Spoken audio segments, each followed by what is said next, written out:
સુરતના ડિંડોલીના લક્ષ્મણનગરમાં મોડી રાત્રે 1:15 વાગ્યે હિસ્ટ્રી શીટરો વચ્ચેની અદાવતમાં 32 વર્ષીય પ્રવીણ ઉર્ફે આંબો આઝાદ કોળીની કરપીણ હત્યા કરાઈ. હત્યાની ઘટના બાદ સ્થાનિકોમાં ભયનો માહોલ છવાયો હતો.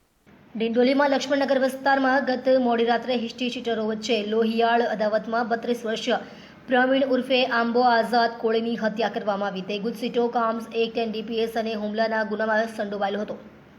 ઘટના બાદ પોલીસ ઘટનાસ્થળે પહોંચી મૃતદેહનો કબજો લઈ પુરાવા એકત્ર કર્યા હતા. હત્યા અંગે એસીપી ગોહિલની દેખરેખ હેઠળ તપાસ શરૂ કરવામાં આવી છે. પોલીસે આરોપીની ધરપકડ માટે તપાસ શરૂ કરી છે.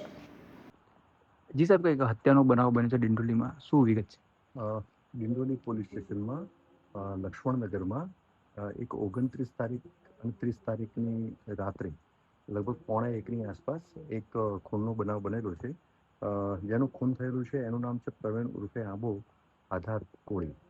એની ઉંમર વર્ષ આશરે 32 વર્ષની ઉંમર છે અને અહીંયા જ જયેશનગર જે ખૂન થયું એની નજીકમાં જયેશનગર વિસ્તારનો રહેવાસી છે. અને આ જેનું મર્ડર થયું એના વિરુદ્ધમાં અગાઉ GujCTOC, arms act, NDPS act અને બીજા બોડી ઓફેન્સીસ દાખલ થયેલા છે.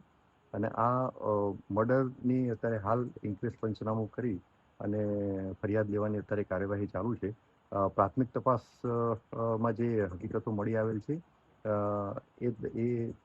એમાં એવું જણાઈ આવેલ છે કે આ જેનું મર્ડર થયું છે એના મર્ડરમાં ભૂષણ પાટીલ અને બીજા 3 આરોપીઓ ઇન્વોલ્વ છે. આ ચારેની અત્યારે શોધખોળ સ્થાનિક પોલીસ કરી રહી છે. ગુનો ડિટેક્ટ છે, હાલ ફરિયાદ લેવાનું ચાલુ છે. જે ખૂનમાં જે ઇન્વોલ્વ જે છે આરોપીઓ એ પૈકીના ભૂષણ પાટીલ જે છે એના વિરુદ્ધમાં અગાઉ પણ મર્ડર અને ખૂનની કોશિશના વિવિધ ગુનાઓ દાખલ